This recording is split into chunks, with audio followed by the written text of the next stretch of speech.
Wake up, yeah. Is anybody like me, like you're kind of like ready for summer to be over and then like fall to begin and the heat to be over, maybe some like structure back in our lives. It's kind of like vacation. Everybody's been vacation and back and forth and people are gone and missing and now we're back and we don't have a, well, we need to get rid of this heat. How about that? Yes, because that is, whether you call that a fall or not, it is just blazing hot outside. Yesterday, I walked into Mandy through the doors and I said, Mandy, this is like Phoenix hot. Like, it is hot outside. It's ridiculous. And I feel sorry for anybody out here who has to work outside. I don't know if you guys were working outside this last week, but man, I am sorry. It was bad. All right.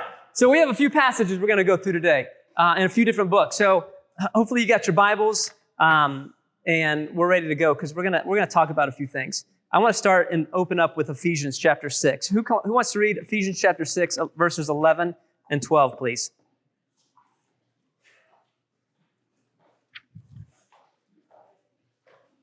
Ephesians 6, 11 and 12.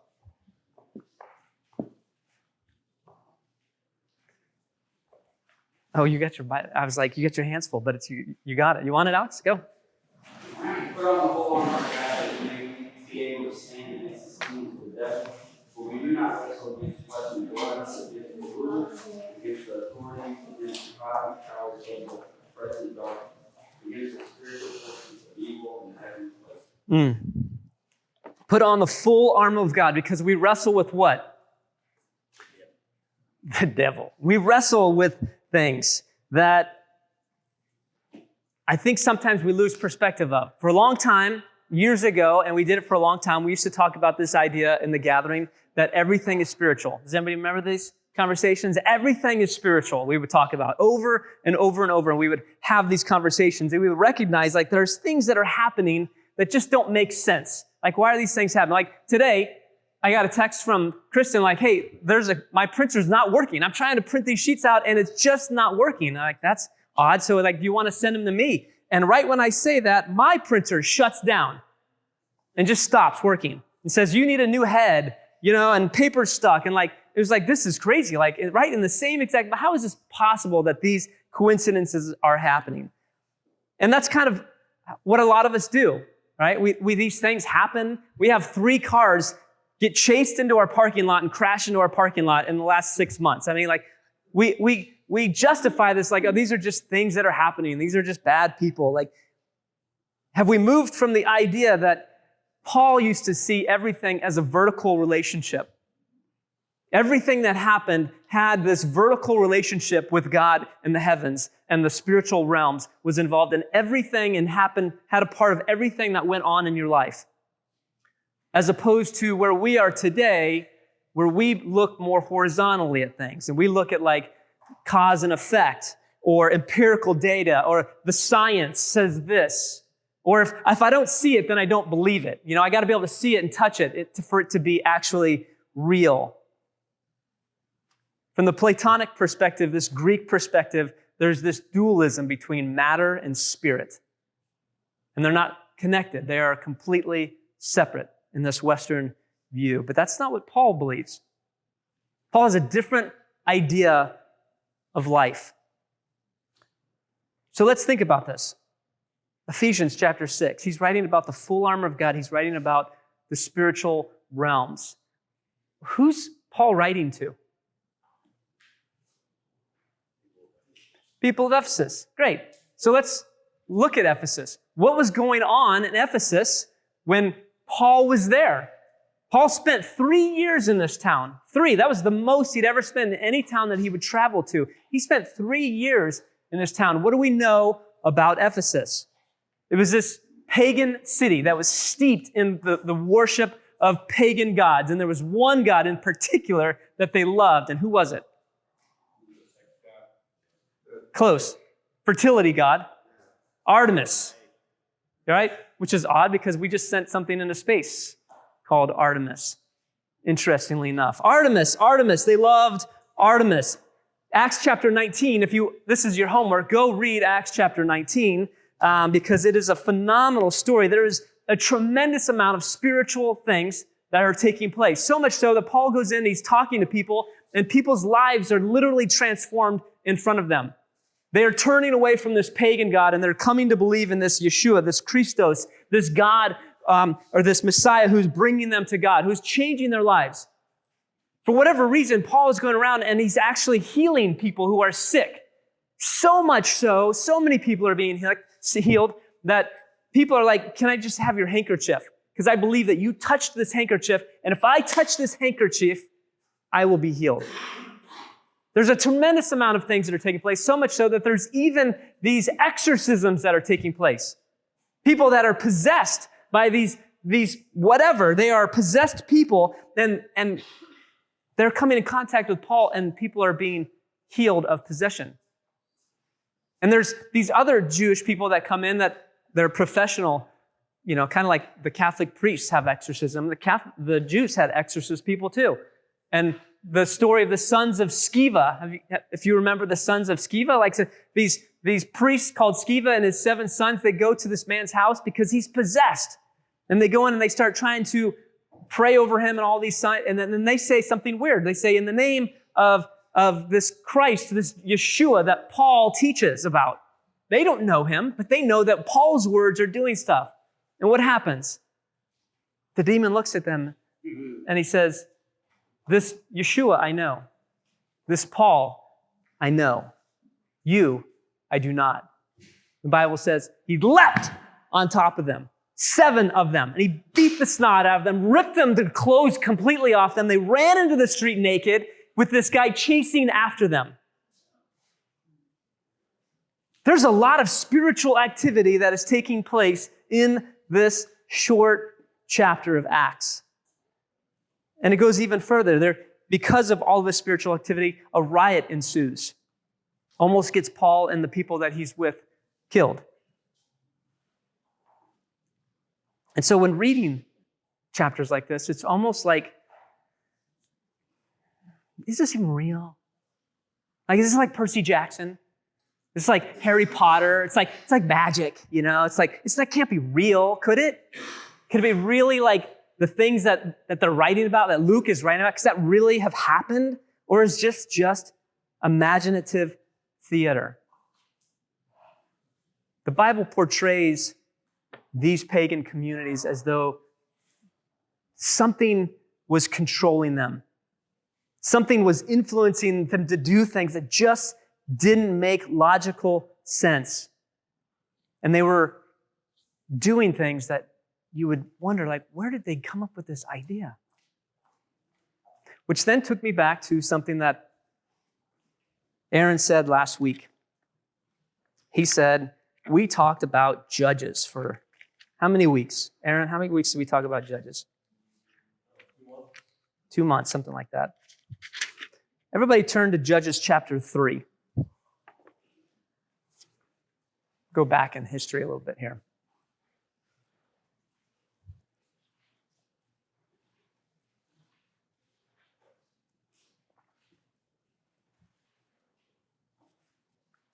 Who's got me? 1 through 6, please.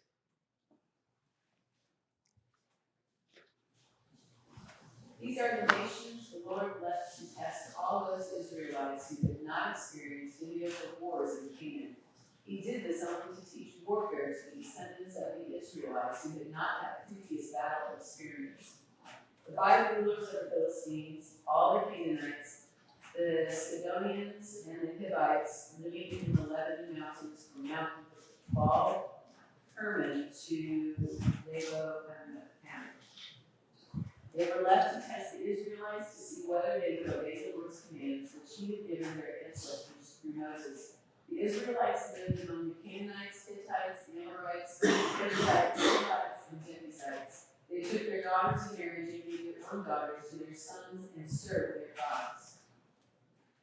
Do you remember what we learned from this? There seems to be this assimilation. We live among the people here, and I'm going to give you my daughters, and you're going to give me your daughters, and they're going to marry, and what your customs are, our customs are, and we're going to blend these two. So much so that the blending stops becoming a blending. And what did it say? Verse 6, and they took their daughters, and they gave their daughters, and they served their mighty ones. There's this idea that, well, read verse 7, Deb. The Israelites did evil in the eyes of the Lord. They forgot the Lord their God and served the Baals and the Ashtoreths. As they blend these relationships, as they blend in this community, what happens? They forget. They stop living for the God of Israel. They stop following the commandments of the Torah. They stop doing these things, and something then seems to lead them away from that, and they start to follow these other gods. They start to worship these other gods, so much so that they don't just worship these gods, they forget all about this God. Something seems to be pulling them away, turning their focus, redirecting their desires of worship, almost to the point where it seems like they're being controlled. 600 years later, we saw this in Paul in Ephesus, where these people are being controlled. They're worshiping something. The Torah talks about these gods in Deuteronomy and the Psalms and all these other places. And we won't go there because there's too many verses to talk about. But the gods that, when we learn about their specific names, but it generalizes them as the gods called them the Shadim. And I think we have, the Shadim, which comes from the Hebrew word should, which means to act violently, to lay waste, devastated. Aaron, look up 1 Corinthians, please. 1 Corinthians chapter 10, read verses 19 and 20. You guys can stay where you are because we're going to come back to Judges, but I just want Aaron to read this. In the Hebrew, we see the word shadim, but as Aaron's going to read from Corinthians, which is written in Greek, it uses the word for this shadim as daimonon. And what does it say? Go ahead and read it. What do I imply then? That food offered to idols is anything, or that an idol is anything? No, I imply that what pagans sacrifice, they offer to demons, not to God. I do not want you to be participants with demons. The idea of idolatry and paganism was the form, the institution that they worshipped in. But what was it that they worshipped? What was the shadim called? Demons. That's what Paul says that these were. They were shadim. They were demonic forces. They were demons. Judges 3:6 says that they were led away. They were pulled away when they adopted these other customs and they served the gods. There's two gods that are mentioned here in verse 6. We're going to focus on just one of them today. What's the first god that they name? What? Baal. Baal is the god known as the possessor, interestingly enough. He is the possessor. He is the chief god. He's known as one of the gods of fertility, of prosperity, of success, especially success in war. Later in Greek, we find him as Zeus, or in Roman mythology, he is Jupiter. Judges 3:7 makes his mission very clear, which was what? His mission as the chief god was to get the people of Israel to forget. That's his mission. To forget their ways, to forget God himself, to forget his word, to forget that they ever knew him is the mission of the Baal. Baal, the warrior god, we find him in all throughout Scripture and archaeology and all of these other places. He is the God who loves to wage war in the realms of morality, in politics, in culture, and even in spirituality. We go all the way back to the Kings. In the book of Kings and 2 Kings, we find him invading Judaism and Jerusalem, even to the point where some of the kings bring him into the temple because their God is just not enough. They want a God that will bring them prosperity, that will bring them money, that will bring them success. So they have to have these multiple gods. 2 Kings talks about this as well. Aaron, I'm going to have you read that again. 2 Kings, verse 1. Since you are in Kings already. 2 Kings verse 1. Yeah, I'm sorry. You're right.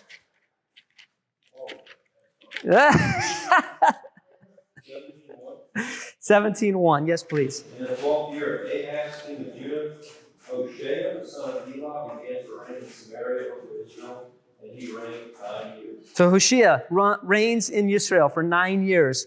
And then it says in verse 9, and the children of Israel secretly did against Yod-Heh-Vav-Heh, their Elohim, matters that were not right. And they built for themselves high places in all their cities, from watchtower unto the walled city. The children of God started doing these things secretly.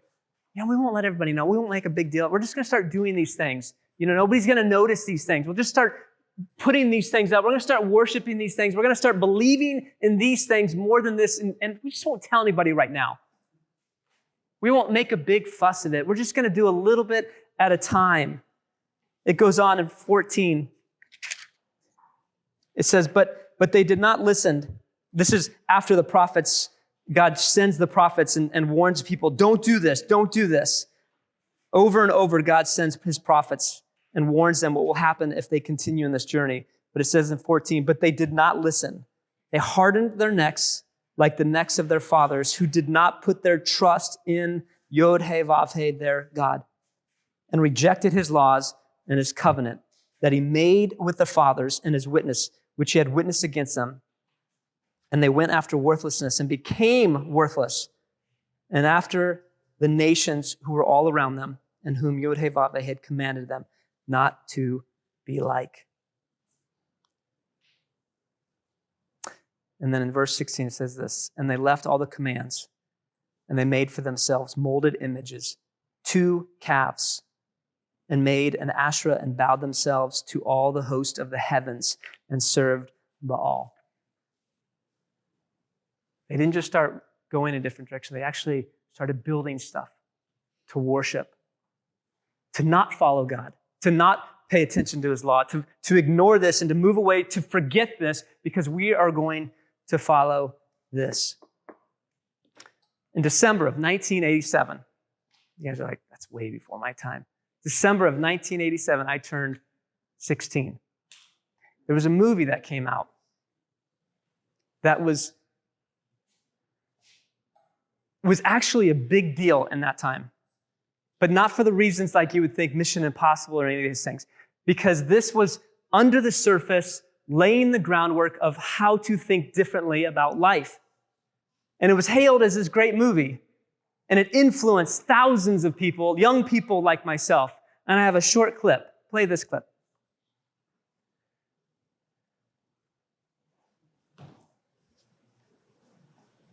I am not a destroyer of companies. I am a liberator of them. The point is, ladies and gentlemen, that greed, for lack of a better word, is good. Greed is right. Greed works. Greed clarifies, cuts through, and captures the essence of an evolutionary spirit. Greed in all of its forms. Greed for life, for money, for love, knowledge, has marked upward surge of mankind in greed. You mark my words, will not only save till our paper, but that other malfunctioning corporation called the USA. Thank you very much. Anybody remember that movie? Did you hear what he said? I am not what? I am not the destroyer. I am the liberator. If you know this movie, which is interesting because what did he do? He would go into companies and he would destroy them, sell them off for pieces, and then start over with something else. He used words and he changed them just slightly to make them say something else. Oh, that's not a bad thing. It's good. You know, what's bad is now good. What's right is now wrong. Just by changing the words a little bit. And then what did he say? Greed is what? It's good. It's not just good for companies, it's good for people. It's good for this malfunctioning United States of America. We should be greedy.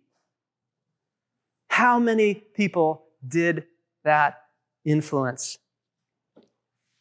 For Father's Day, the history nerd in me, my kids got me selected presidential speeches, right, all the way back to George Washington. And so I was reading the first one, George Washington, and I won't read the whole thing. It's beautifully written, but the point of his speech is that, look, we have been given these blessings. There's something different about this country. There's something different that God allowed us to do what we have done and start this country anew with the foundation of a Judeo-Christian belief that is supposed to be leading and starting this country. And he warns, because of these blessings, because of what God has done, if we do not continue pursuing this path, if we do not continue pursuing God in everything that we do, all of this will be taken away, he warns. The first president of the United States, if we don't pursue God and we start to pursue other things, all of this will be taken away. Interestingly enough, December of 1989, 2 years after this Wall Street clip, this was put in New York City. Oh, I'm sorry. Let me back up. This is where the inauguration was. On the right, that's what it looked like when he first there. There's a statue, and I walked by this when I was in New York. I was in New York. I walked 9 miles, I think, this day, and I walked all over the financial district. I walked literally 9 miles. I walked, and I forgot to take a picture of this because I didn't know what it was until after I had passed by it, and I wasn't going to walk back to take a picture of it. But this is the monument in the financial district in Wall Street of where George Washington gave this speech, where he gave this inaugural address. And they've memorialized it with his picture up there. He's got a statue in this building. And now it's not the same place as it was. December of 1989, 2 years after Wall Street, was this.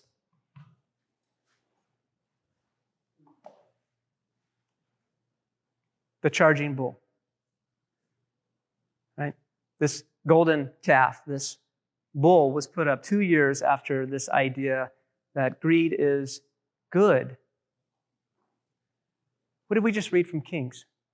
What did they build when they started to secretly move away from God? What did they build to worship?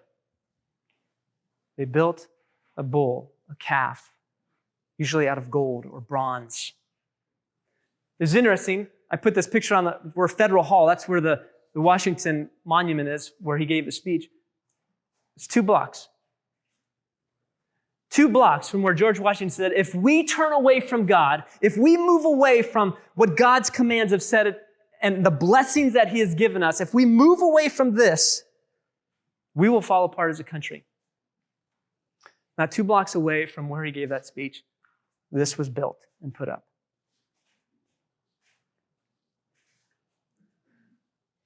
Is it coincidence? Is it just irony? Is it just cause and effect? Is it the Platonic dualism? Like there's the spiritual realm, but don't worry about this other realm here. Are these just coincidences? There was a time in the West, specifically this country, where we believed in everything that we were built on a Judeo-Christian promise, faith, a belief. The last poll, I think I showed this poll to you a few months ago. The last poll shows that in this country, people's values and what they believe about religion is now down to 39%. People's faith, in a different poll, Gallup poll, it drips to an all-time low. Is it coincidence? I think part of the problem is that we have moved away from faith. We have moved away from God. But I don't think it's over. I think for so many people, their lack of faith has been less in God and more in the institutions. They've lost faith in the institutions. They're looking for something else. They're looking for something to hold on to. They're looking for something that is real, not just a building to go to. So as I look at these, I was questioning why? Why do we go through these lessons? Why does the lessons of Judges that says they moved away, they assimilated to the culture, and they started to move away from God? Why do we continue to go through these things over and over again? Is it because we maybe forget what Paul said in Ephesians? Where is our battle? Is our battle with each other? Or is there something in the spiritual realm that we have forgotten? For most of us, this battle is within. It's the Yetzer Hara, that spiritual element within us that is fighting and waging a war every day. The Yetzer Hara, the things that are telling us about compassion. Do we lack compassion? Is there a battle within us that sees, like, I need to do something about this? Or are we so self-consumed and so selfish and so into what we are wanting to do and desire and greed that we don't even need or don't even see what is happening around us? Or maybe it's the battle within of discipline. Or maybe it's obedience. Or maybe we struggle with the battle of this connection with God. Maybe we believe in God, but we don't believe that we can actually experience God. We don't actually believe that we can hear Him, that we can feel His presence, that He is there with us. We sing these songs, He is with you, He is with you. Do we even believe that? Or is it just words on a screen? Or maybe we struggle with the battle of vulnerability. We put up these walls and we have to pretend that I'm strong. We have to pretend that I'm this, or I have to pretend that I'm that. When God is saying, no, the only way that you will connect with me and with other people is if you break these walls down. Maybe I struggle with giving my whole heart to God and saying, everything that I have is yours, God. It's easy to assimilate to a culture because a lot of times, especially in modern Christianity, we struggle with cafeteria Christianity. You know, I'll take a little bit of grace and forgiveness. Sacrifice? No, you can hold that. Obedience? I don't want any of that. Prayer? Now I'm good. Reading? No, I think, you got any dessert? I'm good. We struggle with these things in our culture today, more so than ever. And so it took me back to Judges again. Why do we forget? How is it that we forget? I just had a conversation with you. How do we forget things? Like, am I the only one that's forgetful? I mean, I know I'm not because I just had a conversation with you. But are we forgetful? Do we forget things? Do you ever forget something? Why? Why do you forget it? I forgot why I forgot things. I don't know. No, really. Why do we forget things? Distractions? Not important. If it's important, you're going to remember, right? Your anniversary? You better not forget that, right? Your wife's birthday? You better not forget these things. They're important. We forget things that are not important to us, plain and simple. We forget things that if we don't do them regularly, we forget them, right? Part of the reason why I create a routine is so that I don't forget to do these things every single day because they're important to me. And if they're important, I make sure that I do them over and over and over because I need to remember them. They have to be important to me. Abraham Heschel said something that I struggle with so often. But he said this. He said, if God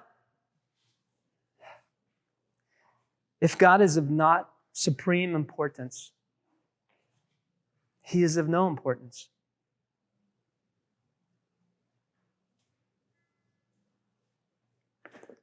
I was having a conversation with a friend about center of gravity. It's a marine concept, and he was saying, like, everyone has a center of gravity. You have to find their center of gravity to move them. And we were talking about all these different beliefs of what a center of gravity is. And I wondered, is God our center of gravity? Is he the most important thing in our life? Or do we still struggle with the dualistic perspective? My wife, she's the most important thing, and God's separate. But if God's separate and he's not the most important thing, then I'm split. And what did Yeshua say about two masters? You can't serve two masters. Either God is the center of my life, either God is the most important thing in my life, or he is not. I ask you a question. What would happen if he were the most important thing in your life? Maybe we go through these times for the same reason that Judges said. And the nations in which Yeshua, and these are the nations which Yod-Heh-Vav-Heh left to try Yisrael by them, all those who had not known all the battles in Canaan. Only that the generations of the children of Yisrael might know, to teach them battle. Only those who before did not know them, to battle. What did Paul say? Our war is what? A spiritual battle. Maybe we go through these times of apathy. Maybe we go through these times of falling away because we have forgotten to do battle where it's important. And maybe we need these reminders to bring us back to the fact that this is where the war is. Our job is to be battling in this realm every single day. What am I doing about it? Because for me, when I would read Acts chapter 19, I would look at Paul and I would like, how is Paul so different? How is Paul, a man like us, able to do the things that he did? And I believe is because he was so obedient and so connected to God, and that he had this vertical relationship that was so close that it was like the Spirit just flowed through him and things happened. And what is the mission of the gathering from the very beginning? To create what? A spiritual community that what? That lives as Jesus lived. That's what Paul did. He created these spiritual communities because he was so connected to the Spirit that it just moved through him and things happened. Is that happening at the gathering? Are we so connected to God that people are seeing us as different? And just being around us and in our presence, people want to know, what is so different about you? And if it's not, maybe we should question why.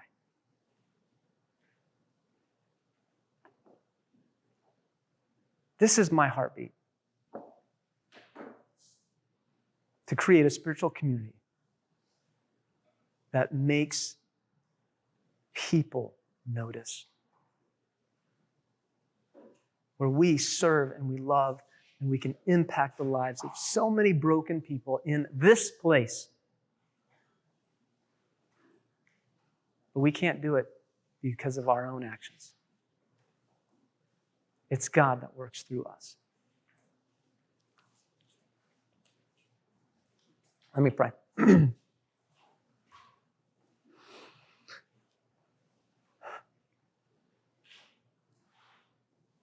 Abba, forgive me. Forgive me for my lack of faith. Forgive me for my lack of passion.